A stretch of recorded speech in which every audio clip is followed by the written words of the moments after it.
Imagine it's the year 2004. This is Phil. Phil's looking to release a book and set up a blog.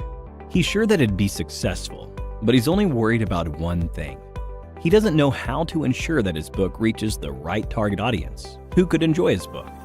During that period of time, however, there were only a few forms of advertisement available, like print ads, billboards, radio, direct mail, direct sales, and the television.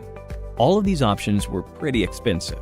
Their effectiveness couldn't be accurately determined, and they didn't let him advertise his content to the appropriate audience. Phil's book would never find the audience it deserved. Now, let's have a look at the same scenario in the present day.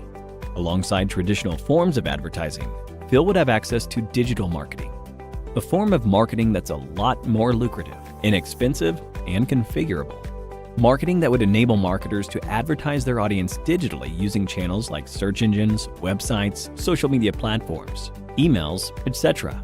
Among these types, social media marketing caught Phil's eye. Social media marketing would give Phil the opportunity to take advantage of social media platforms to advertise his content to a highly targeted audience.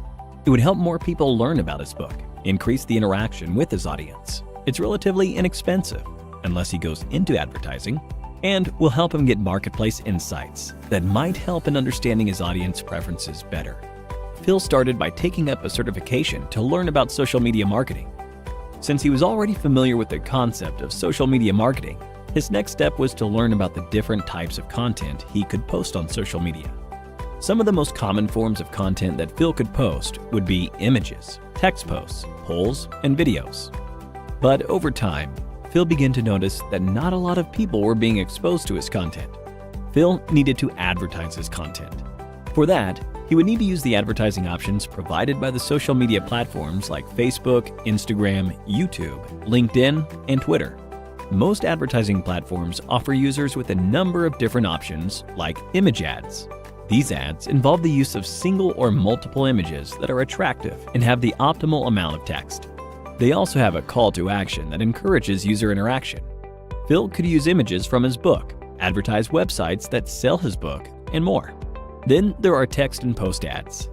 These ads could advertise posts or excerpts from Phil's blog or his book, further garnering interest from an interesting audience. He could also use video ads.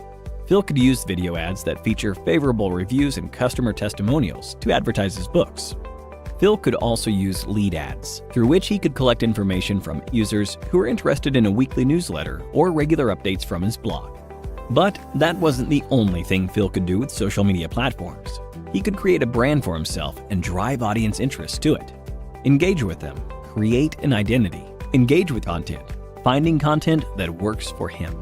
Social media platforms also allowed him the opportunity to target audiences based on demographics like their age, location, gender, and much more. And in time, Phil began to see an increase in the number of viewers coming to his social media page and, by extension, his blog. He also saw an increase in the number of people who bought his book, greatly increasing his audience. Here are some things he learned. 1. To set goals that were quantitative, smart, and follow a constant deadline. 2. To understand his audience by engaging and connecting with them. 3. To set up a social media calendar to plan competitions, polls, surveys, videos, and more. 4. Using tools like BuzzSumo, IFTTT, Buffer, and more for lead generation, creating email lists, setting buyer personas, and more. 5. To perform visual storytelling with the help of images and videos. But how did Phil get so good at social media marketing? Before we find the answer to that question, let's have a look at a quiz. What can you do with social media marketing? A. Create a brand for yourself. B. Engage with an audience. C. Target users based on demographics. D. All of the above. Choose the right answer and have a chance to win an Amazon voucher. Now back to our question. How did Phil get so good at social media marketing? Phil had taken up Simplilearn's digital marketing course.